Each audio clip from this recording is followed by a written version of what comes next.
Good morning, everyone. Good afternoon to our colleagues in Europe, and for those in Asia, you are staying up very late for this event. So, welcome. I'm Ken Mungan. I'm chairman of Milliman, and I'm here today on behalf of the International Insurance Society and the Insurance Information Institute. We're going to be discussing the implications of the war in Ukraine for the insurance industry, and I'm delighted to be joined by two industry experts who will give their own insights into the situation that the whole industry is dealing with today. So we have Dr. Michel Léonard, and he's the chief economist and data scientist, the head of economics and analytics at the Insurance Information Institute. So he leads the morning. He's responsible for providing analysis and insight on industry economics and business performance, as well as other forward-looking, data-driven insurance insights. And from BlackRock, we have Wei Li. Wei is managing director, global chief investment strategist for BlackRock. She leads the investment strategy team within BlackRock's Investment Institute, responsible for developing thought leadership on tactical asset allocation and delivering actionable insights across a range of asset classes. So, Wei, thank you very much for joining us today. I'm so happy you could be here. Thanks for having me. So, we're going to have, there's just been tremendous interest in the implications of the war in Ukraine for the insurance industry. And so we're just going to have a free-flowing discussion. And also, I encourage you to put your questions in the chat. We'll talk for about 30 minutes among the three of us, and then we'll focus on the questions, but may be able to add some of the questions in as we're going through the various topics. I'm in my own work as chairman of Milliman. I'm also on the advisory board for the International Insurance Society, the steering committee for the Insurance Development Forum, and a member of the Chief Actuaries Forum. All throughout the industry, there is just intense interest in how is this situation playing out. And we're here. The insurance industry, as everyone knows, is a slow-moving entity. And it seems like forever, but this is the 1-month anniversary of the terrible situation that the Ukrainian people are facing, and that we all now have to work through the details. So I'd like to get opening comments from Dr. Léonard and from Ms. Li as we go through, and we're gonna focus on kind of the micro impacts on the insurance industry briefly. But I think we're going to spend more of our time on long-term economic market, inflation, central bank implications, and so on. So maybe, Dr. Léonard, we could just start with you. Just give your kind of overview comments before we delve into specific topics. Absolutely. We'll do so with great pleasure. Again, good morning to you both and to everyone in the audience. I look forward, Wei, to hear your comments as well on the wider macro, but let me, as Ken suggested, focus on the industry components. On the first element is that Europe will, of course, be more impacted than the United States. Well, of course not. Will be more impacted than the United States. We estimate that, for example, it could shave on about 1% of GDP here and increase 2% for inflation. Now, for the industry, this means that the bulk of the carrier exposure, really to different lines, will be out of London primarily, and some of the European markets on the continent. American exposure to European and to Ukraine specifically are fairly limited. And by exposures here, I'm referring really to the P&C, the lines exposures, and so forth. And the reason is fairly simple. It is that the United States doesn't, or American businesses do not trade as much with Ukraine than their neighbors on the European continent. As a result of that, there's a little less exposure, maybe indirect through some industries in terms of global corporations having global policies. But again, it's going to be fairly limited. So anything that might happen in terms of the bulk of the impact, we're thinking Lloyd's, we're thinking the continent. But even there, it might be fairly limited. There's no concern, for example, for policyholder surplus for solvency. The only thing I'd add to that in terms of concerns for solvency, and it's not a concern for solvency, has to do with cyber. Cyber risk very much would bring war here in the United States and Europe and so forth. And that would be significant escalation, but also that's the one area where, depending on the contract, there may be exclusions for war, there may be exclusions for state-sponsored attacks and so forth. One question, Ken, and we have had a lot is, what about political risk insurance and cross-border trade insurance?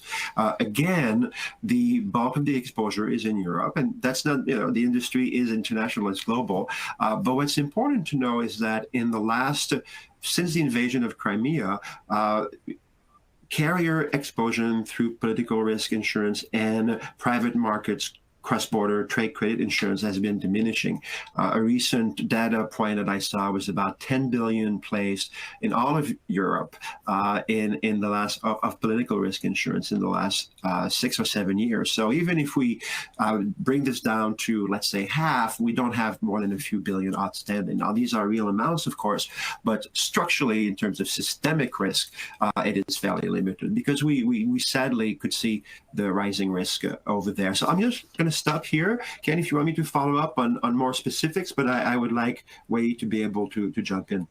Yes, and what we'll do is we'll go through lots of those kind of specific topics one by one, particularly cyber, for example. There's been a lot of interest by the attendees in the seminar on that. But first, let me turn it over to Wei. What are you seeing?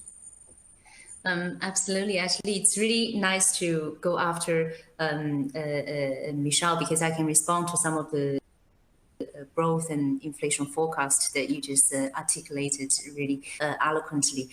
More broadly, I would just agree that the impact in terms of the fallout from the war in Ukraine and energy vulnerability, the fallout and the impact on Europe is quite a bit more than that on the US economy. So by our estimate, and this estimate is very much kind of predicated on assuming oil price staying within the range of $100 to $120 and European gas staying within a range of 105 to 115 euro, which is very much kind of predicated on our assumption of protracted solution to the terrible situation on the ground. So that being the base case, our expectation is for the impact of the war in Ukraine on growth in Euro area to actually be shaved off by up to 3 percentage point of growth, and at the same time adding 1 to 1.5 percentage of points to Euro area inflation. And the equivalent number for the US economy is 0.5% of growth, as well as around 1% of headline inflation. So broadly, very much acknowledging that the shock itself is of stagflationary nature, but the risk of stagflation is a lot less in the US because the country has achieved some sort of energy self-sufficiency versus the risk in Europe.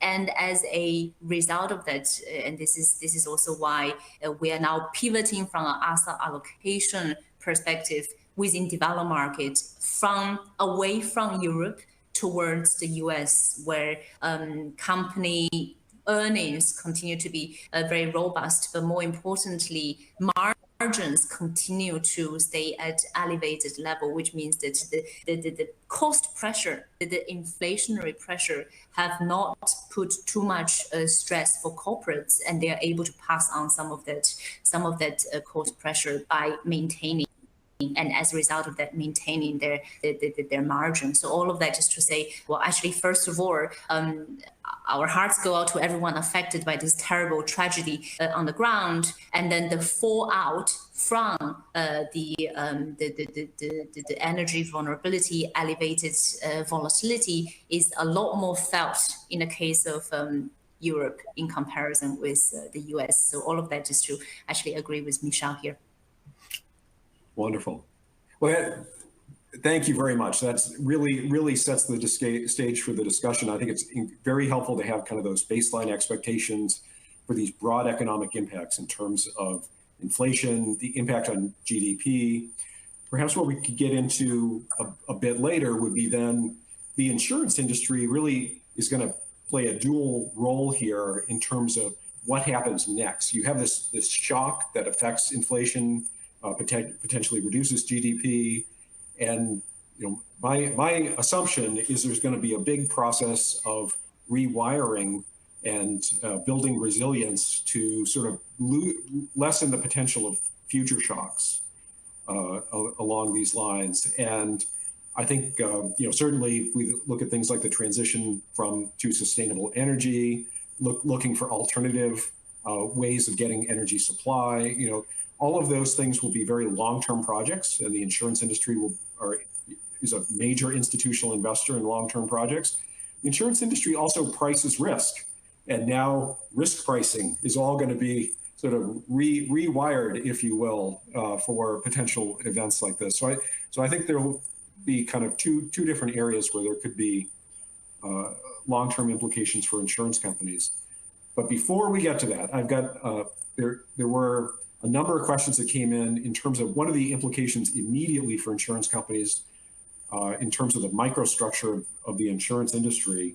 So let me just briefly touch on this. You see, this kind of tragic event has happened. There's been damage to ships, planes, buildings, immediate repricing on trade credit insurance, political risk insurance, and a lot of the people listening to the seminar would be aware of the large event in the aviation insurance market. You have about 500 commercial aircraft, large aircraft stranded in Ukraine, and there's going to be claims associated with that from the leasing agencies.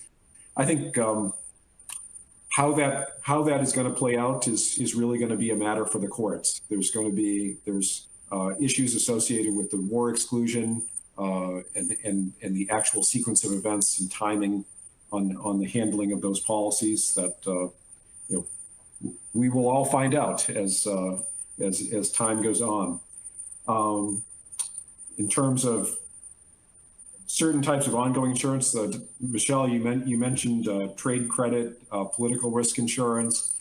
Do you have any comments in terms of sort of immediate impact on insurance pricing, the availability of insurance, rewriting contracts in terms of exclusions and limitations?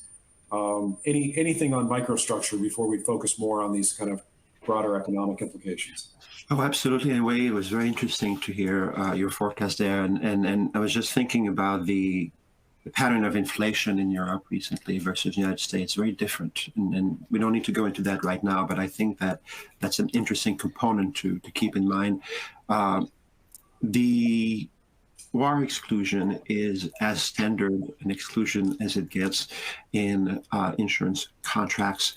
It goes along with the war exclusion, which is, by the way, normally between the five powers being the permanent members of the Security Council, and that's, again, as blanket as it gets.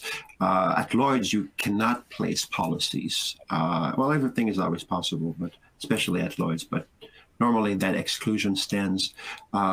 There's also radiation, nuclear or radiation.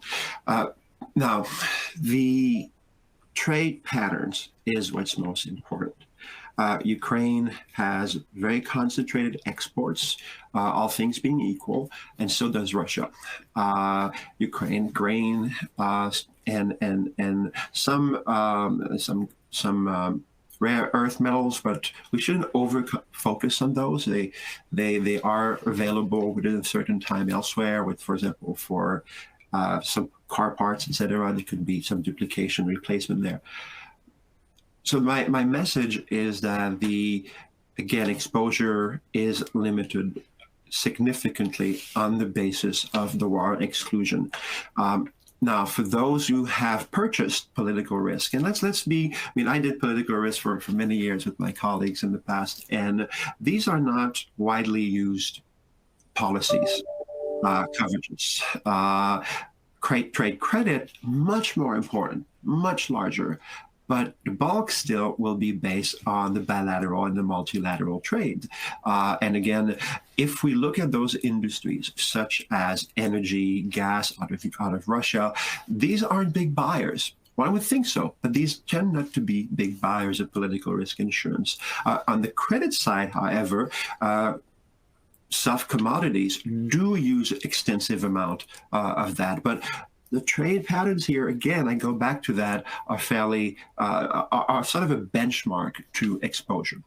Now, if we look at the question you had over, part of the question about repricing of risk, considering the insurance industry as other financial industries does, of course, rate risk in a very systemic, but also very much so in a bespoke policy center. You can have the same risk with different terms under a policy, and it will be significantly different in terms of what's covered, as well as what the risk profile, the potential for losses is. Folks would say a good underwriter would make sure to reduce as much exposure as possible. As a result of that, again, I think the repricing of risk is not going to happen as much on the basis of the events in Ukraine or the sanctions on Russia, which structurally, systematically, in terms of systemic, that part is more important, the sanctions and the disruption to trade. That's where we're seeing that. So the repricing will be for those specific transactions, but I see, all things being equal, limited impact on a global basis, as long as we don't go into the availability of risk capital, which so far has not happened. Where you have your finger on the pulse there of those markets. I'm sure you'll be able to speak to that better than me. So the repricing of risk, we need to put some caveats around that. I would suggest, just to wrap up this answer, that what's going on in inflation, and the impact of that on replacement cost domestically in Europe and here in the United States, on auto replacement costs, on commodities, such hard commodities, such as, that go into homeowner construction. That impact is where the repricing is happening, is much more sustainable, much more significant. Yeah. Excellent. Wait, maybe we could go over to you and just talk about the broad economic implications, particularly with respect to sanctions. As I've been watching this event unfold, it was astonishing to see so many countries uniting so quickly with a concerted package of sanctions. And then there was a leveraged effect as companies then had to respond.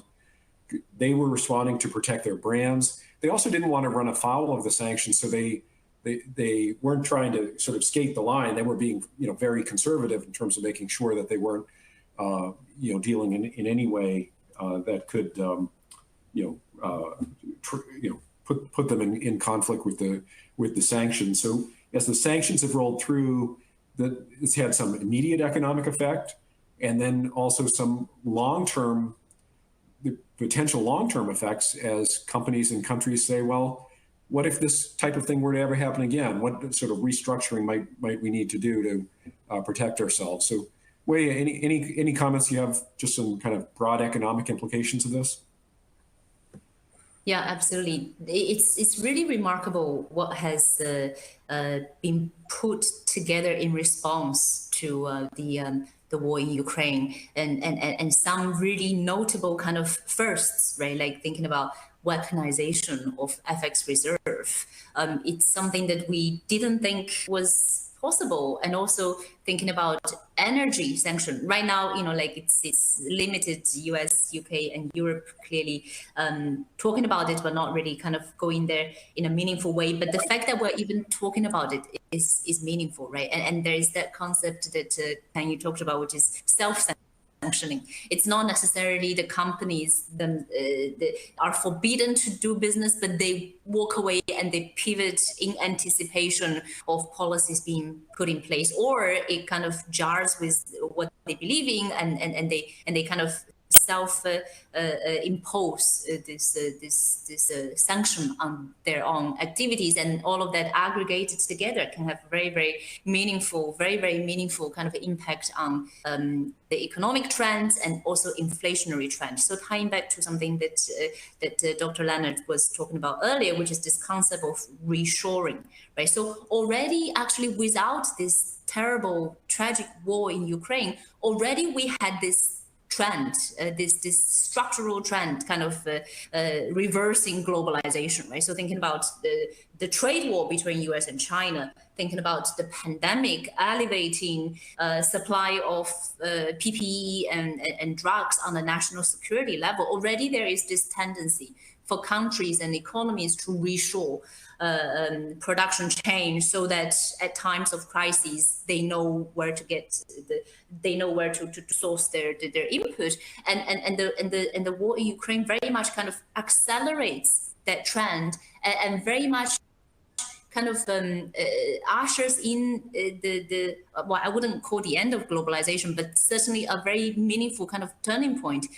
And as a result of that, actually, to another point that Dr. Léonard was talking about, this repricing risk, we actually think that there is a need to really think about geopolitical risk premium.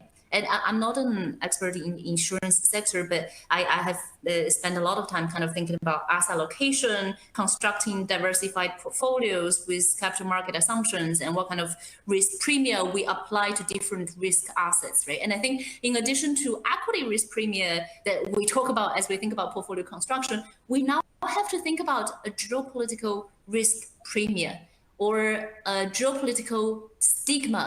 How do we price that in, right? So you talked about Russia, and Russian assets absolutely have been sanctioned, and more sanctions are on their way, and markets swiftly sold off.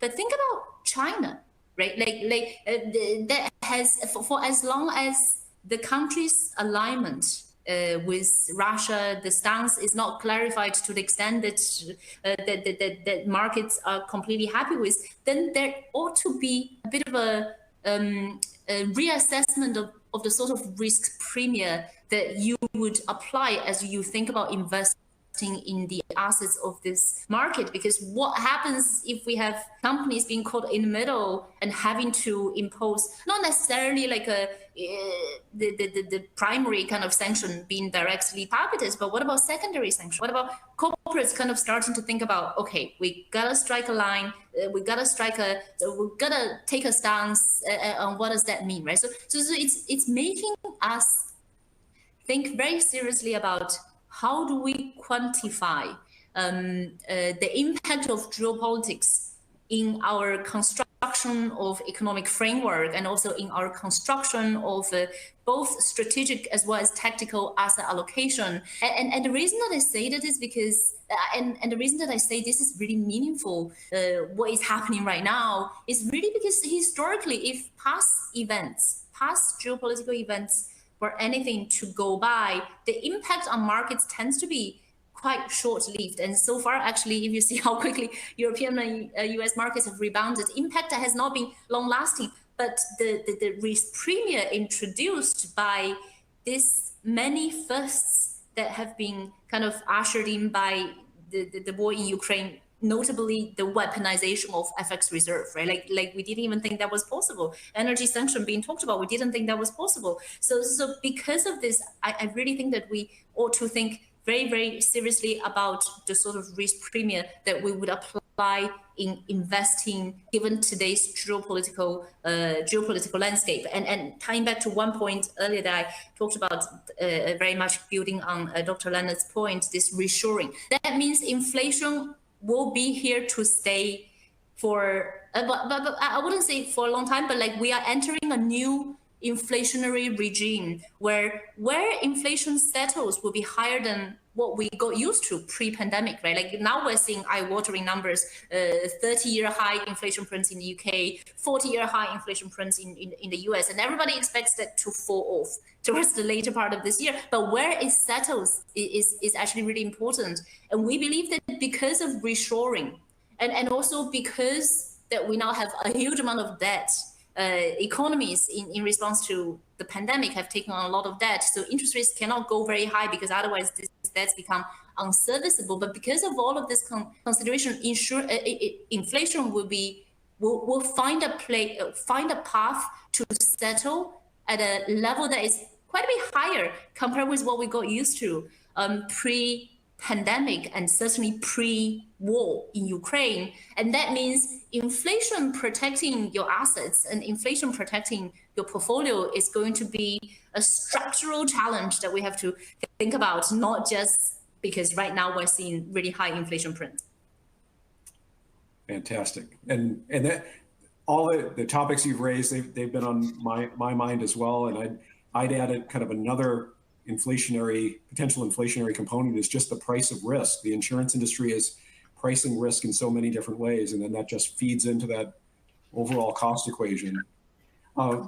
Michel, perhaps we could come to you just to continue the discussion on inflation. So Wei sort of indicated there could be sort of a second leg up as globalization is unwound, as there's reshoring that has an additional layer of inflation implications, beyond just the immediate inflationary impact of the event in Ukraine. Maybe you could, any other comments on inflation? Absolutely. Response to that? It's very interesting what Wei has said about the pricing of geopolitical risk. Geopolitics, or macro, as we used to call it a while back, it kind of goes away and it comes back. And there's an element every time we need to reassess how we price it. And every time, of course, it expresses itself differently based on the underlying structure of trade and so forth. Go back 20 years ago, I think this would have been, for example, having a much more significant impact on currencies. All things being equal, currencies have not reacted as strongly as the oil markets, for example. And even the oil markets have not reacted as strongly. Either that's good, it means that we better understand, or it means we're getting blasé. I'll leave you all to decide which one, but I have some concerns that this is more of the latter and less of the former, and that's not necessarily good from a systemic standpoint. Moving on to the pricing of it specifically, because it's no longer just about currencies and oil, we're also looking, because mostly of the sanctions, at the reshoring, the tendency we've had, the trend we've had over the last several years for that. But we're looking at real assets. We're looking at the impact at the plant level. That's something we do very much in the insurance world. If we're discussing about political risk, those policies look at the intricacies of all the different ways that they can be impacted, all the different force majeures that can take place. And I did that, by the way, political risk. I don't know if I mentioned it, but like for almost 10 years. So it's a topic that's dear to my heart. And then but the assessing risk at the plant level, at the company level, at the supply chain level, it tends to be fairly standard, like about 5 main mechanism that probably represent 80%, 90% of the potential losses. It's much more limited than one would think at first. Short of war of destruction, such as what we're seeing in Ukraine and the blanket bombing, you normally can even still operate. For example, energy infrastructure is rarely destroyed during a war because those fighting quite often want those assets, and well, I mean, that happened in Libya, that happened elsewhere during conflicts as well. Therefore, the element there, I think, is one that the insurance world can work very closely with investors on the other side of the financial side, the financial world, and I think we can learn from one another in that regard. So those two elements there. Now, in terms of sanctions, it is important to remember, as I think most are aware, that yes, we have been targeting hydrocarbons, gas and oil, but the sanctions haven't been on the same scale there. There are delays, there are different provisions.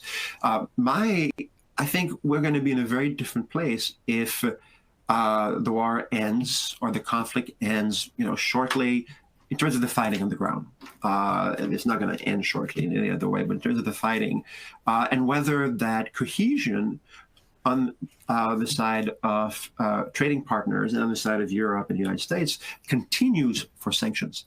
I think once the fighting, and that's sadly what happens historically speaking, once the actual fighting stops, and regardless of populations being moved into camps and all the terrible things happening on the ground, regardless of that, the unity of sanctions will come under pressure, and that's probably one of the elements also that they're not, and they're not.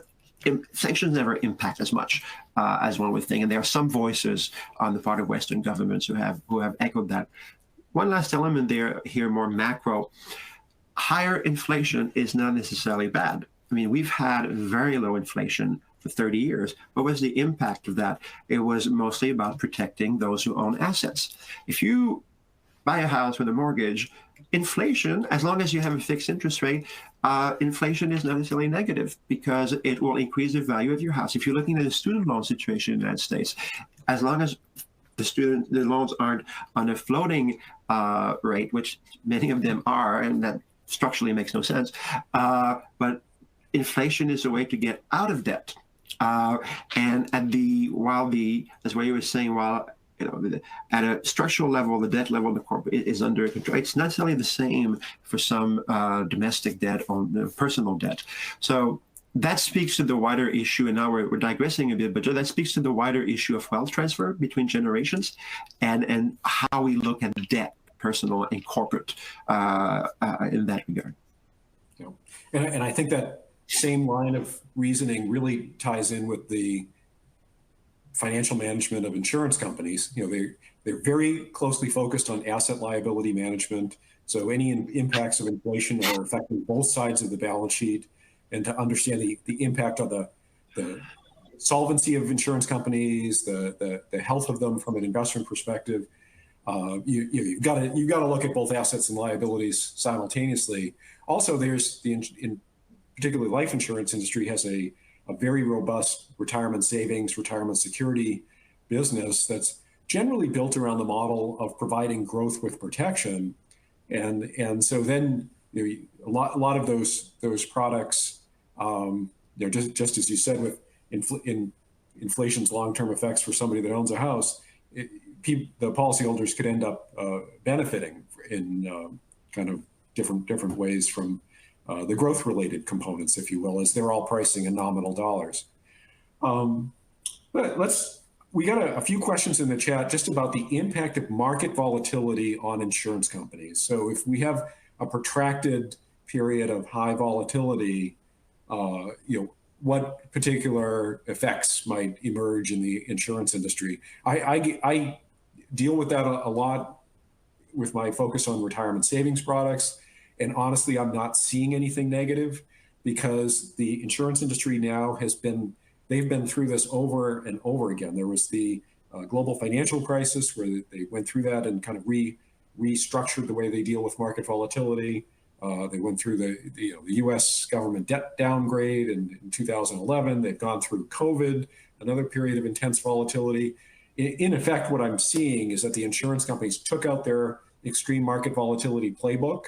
That playbook is very well refined at this point. They went through, they carried out their plans, and their plans have largely worked. But that's been my view. Maybe Wei, we could turn over to you. Do you see any implications for just elevated market volatility? And then you also talked about asset allocation. Any changes there that should be made in response to market volatility? Yes, of course.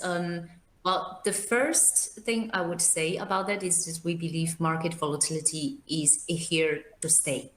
And that in itself has been very correlated with the pool of liquidity that we have in the system, right? And just a reminder that actually quantitative easing in the US has stopped just a couple of weeks ago. And we are seeing, and we're now talking about quantitative tightening, a reduction of balance sheet, right? So the pool of liquidity to decrease. The overall aggregate pool of liquidity in the system would start to decrease. And in the past, it has really acted as a bit of blanket and also a bit of a buffer for how jumpy markets can get, right? Because if you think about, like for a long time, the formula of buy the dip, whenever markets kind of sell off, lots of liquidity comes in and supports and really cushions the extent that markets can sell off. And that strategy has worked very well for a very, very long time. But now we have to be more thoughtful, because we cannot take for granted that there is always that buy the dip floor supporting markets and central bank put.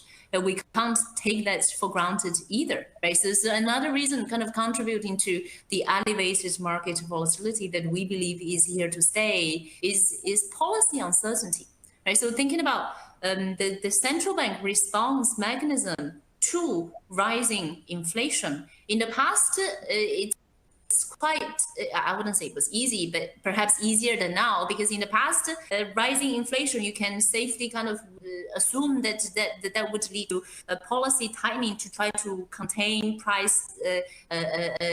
contain inflation and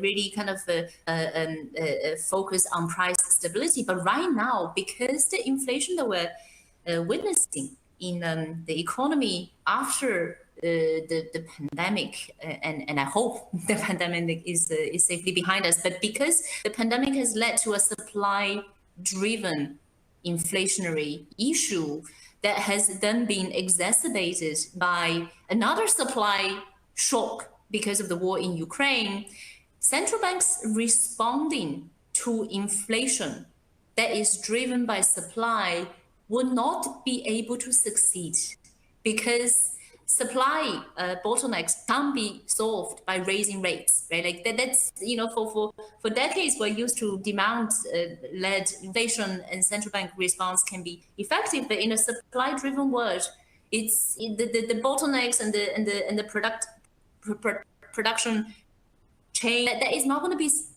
solved because central banks are raising rates, unless they do it so aggressively that hurts the labor market and that hurts the economy, right? So all of a sudden, policy uncertainty is at levels that we haven't seen in all of my career, for sure, because now as they kind of think about containing inflation, it has a direct cost, a significant cost to the economy and to the labor market. And this trade-off wasn't as pronounced in previous episodes when inflationary pressure was very much demand driven. So because of that, this uncertainty is going to lead to even more elevated kind of volatility in market. That is not to say that we don't see opportunities. It's just that the path to make those returns will be more treacherous, and the landing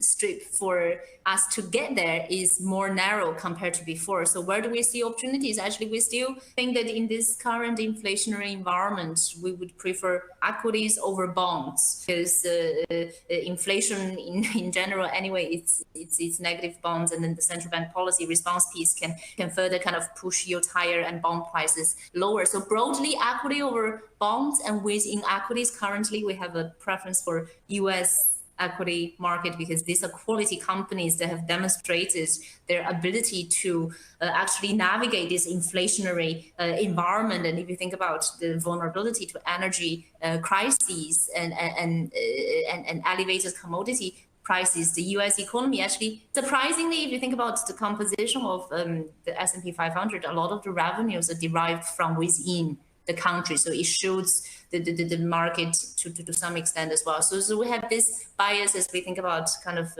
asset allocation, but we are very much resigned to the fact that the very low, ultra low volatility market space that we have just taken for granted post GFC is now gone because of all these uncertainties that is arising. Wow, that's incredibly insightful. Thank you very much for that Wei. And I think when I think about, okay, what are the implications for the products insurance companies offer?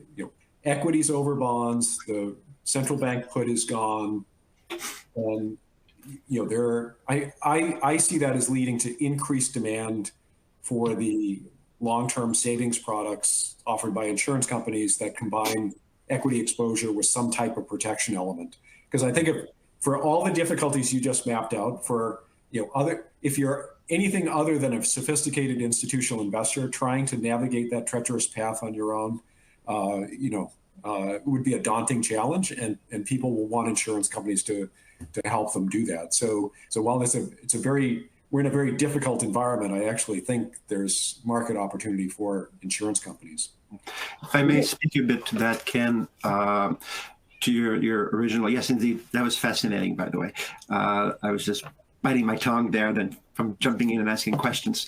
From an insurance perspective, we need to remember that, especially in the United States, to a lesser extent Europe, but very much in both areas, the kind of assets we can purchase is very defined, and all things considered limited. So the United States, for example, in terms of municipal bonds and so forth. So the mechanism there of transition exists. There are different ways to certainly look at it, but that does provide, and that is the purpose, capital stability in that regard. Now, equity, the market in the United States, exposure to equity under asset allocation, I believe it reached about 26 or 27% about 5 years ago, which was very high, all things comparable for the United States. But it went down to 23% since then, and it really went down to 23 about 2 years ago. Just in anticipation of the rising volatility with inflation and rates and so forth. So the industry is very careful, is a very careful custodian of those because, of course, of the direct impact. Regulation with direct impact on our mission to protect folks in the community and businesses.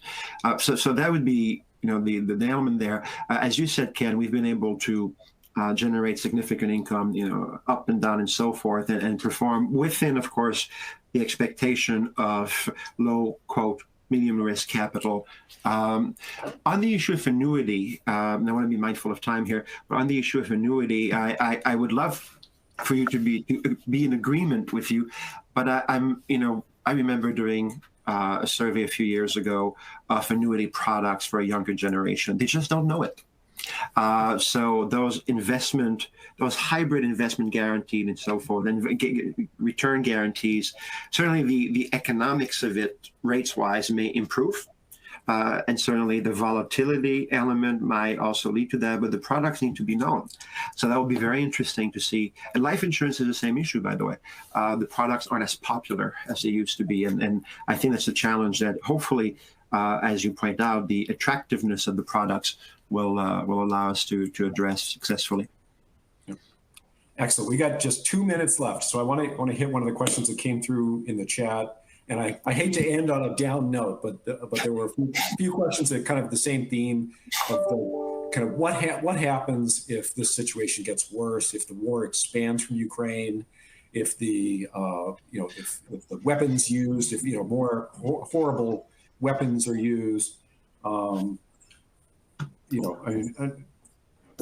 own personal view is that I don't see expansion beyond Ukraine. I think we've seen extraordinary action among the NATO members uniting and making it very clear what their position is. But maybe Wei, we start with you. Do you any comments on what could happen, what the implications are for insurers, anything that comes to mind, and then very quickly over to Michel, and then we'll be wrapped up. Yeah, of course. I think there are various ways that this situation can escalate, right? Like the obvious, the big scare would be the nuclear kind of eventuality, but we put that to a very, very small, if not zero, probability. And frankly, if that were to happen, I mean, what are we all doing here? Like all bets are off and asset allocations are out of the window. We have to kind of think about where to bunker down. So put that aside, because that's really, really extreme. Another kind of natural, but more likely cause of escalation will be energy, sanction, right? Like right now, US, UK, European, they are a lot more heavily dependent on Russia, like 40% of its gas supplies as well as oil and coal. So Europeans walking away is less likely. That's not our base case, but that could be another direction that this escalation can go. And that being the case, that from a market perspective, it could lead to protracted, elevated energy volatility as well as energy price levels. And Ken, I'm going to try to end on a perhaps less down note in that in the longer term we actually see that the elevated energy price volatility and price and also absolute price levels, as well as Europeans' desire to really walk away from Russia, to really reduce its import of Russian energy over time, actually leading to an accelerated pace of the global green transition, right? So here, again, similar to the beginning of the framing in that it has a regional read across. We believe that this accelerates things in Europe, but in the US, it's slightly different because the US is a net primary exporter and also has a lot lower energy cost burden. So this does not necessarily kind of accelerate the transition in the US in a very clear way, but the stronger the desire of the Europeans to walk away from energy dependency from Russia, in the grand scheme of things, thinking about the global green transition, we absolutely think that this actually moves things in that direction faster, and that could be, like a bit of a silver lining coming out of this, because that's where we all want to get to over time. Right. Accelerate. Very briefly. Very briefly, Ken. Cyber risk. Likelihood growing by the day. President just issued warnings. The implications there could be dramatic, and certainly there's a significant exposure from the insurance world to cyber risk, and it wasn't necessarily designed to take on such systemic attacks in mind. So cyber risk. Yeah, a very serious concern. So these are tough topics, and I can't thank our panelists enough for spending time with us today. So Wei from BlackRock, thank you. And Michel, thank you very much. And we're all done. Have a good day, everyone. Thank you so much, both of you. It's such a pleasure. Bye-bye. Thank you so much for having me.